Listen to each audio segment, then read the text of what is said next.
ودخل معه السجن فتيان. د دې ځنا اومه کړی شروع کیږي د فلبث فی السجن بضع سنین پورې. اومه کړی خلاصه د اومه کړی دادا چې یوسف علیہ السلام جیل ته بوتلو، جیل کې واچولو. نو په جیل کې د سره د نورو علاوه د نورو خلکو نه علاوه یو دو جوانان، هغه دو جوانان داسې وو چې د باچا د طرف نه په تهمتو، یو د باچا ساقي و بلې باورچي، روټۍ به ورله پخولې او یو به ورله شراب مراب جوړول. د باچا د طرف نه په تهمتو چې په خوراک کې ځار اچولي، نو جیل ته راوړي.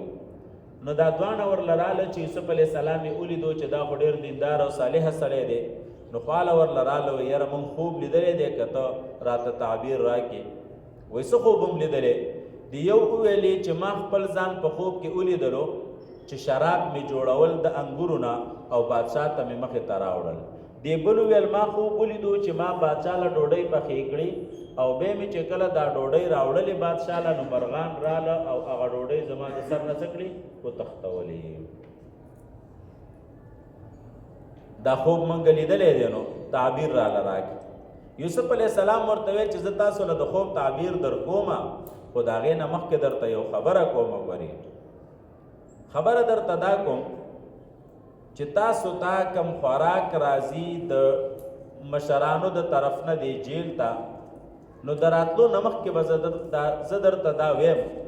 چې نن به تاسو له دال راوړي، نن به درله بینډۍ راوړي، نن به درله چاول راوړي، نن به درله فلان راوړي. دا ما ته پته لګي. ټیک شولو؟ ان اعتماد یې ورله څه ورله پیدا کوو؟ اعتماد یې ورله پیدا کوو. یو معنا یا دا مطلب دی چې تاسو ته کوم خوراک راځي د غرمې روټۍ مثلا، نو د غرمې نه مخکې به زه تاسو له ستاسو د خوب څه در کوم؟ تعبیر در کوم.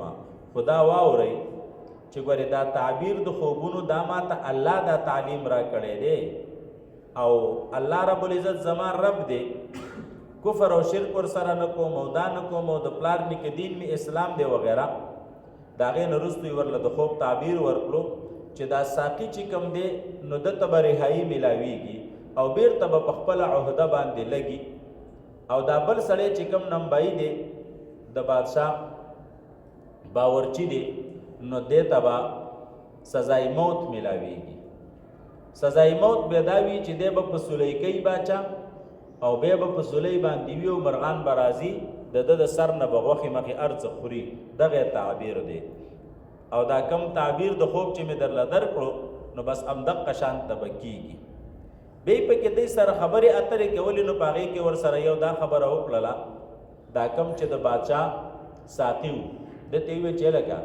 ته کله واپس لاړ شي د جیل نه، واپس لاړ شي د جیل نه او د باچا سره په عهده باندې ولګي، نو هسې زما تذکره د باچا مخې ته وکړه. عزیز مصر نه وزیر نخه کم چې باچا و، کم چې څه و، یو خو د ده سید و د ده مالک و. عزیز مصر دا خو صرف وزیر خزانه و، یو بادشاه و، وزیر اعظم یا صدر هر چې ته ورته تاسو وایي. نو دا ساقي چې و نو دا د باچا ساقي و، د وزیر اعظم یا د صدر ساقي و، د ده د مالک نه و. نو ویل هسې دغه وزیر اعظم ته یا د صدر ته زما تذکره وکړه چې د وزیر خزانه په کور کې داسې یو لانجه شوې وه او هغه سړی پکې بې ګناه جیل ته بیولی دی او هلته پروت دی، څوک یې تپوس مپوس نه کوي. نو دغه سړي ته دا خبره وکړه. خو الله رب العزت ته د ده دا تدبیر خوښ نه شو چې ګوره ته خو زما نبي زما پیغمبر یې، که ته د جیل نه ازادي غواړې، رهایي غواړې، نو ما ته درخواست وکړه، زه به دې څه کړم؟ آزاد کړم. ګناه یې نه وه کړې. ګورې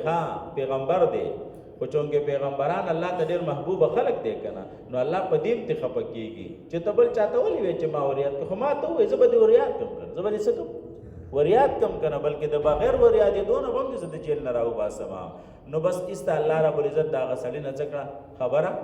هېره کړله. په دې کې تقریبا 7 یا 8 یا 10 یا 9 وغیره کلونه تیر شو.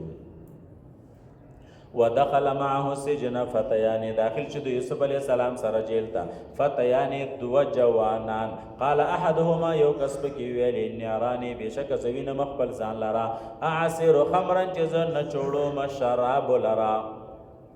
اعصرو خمرن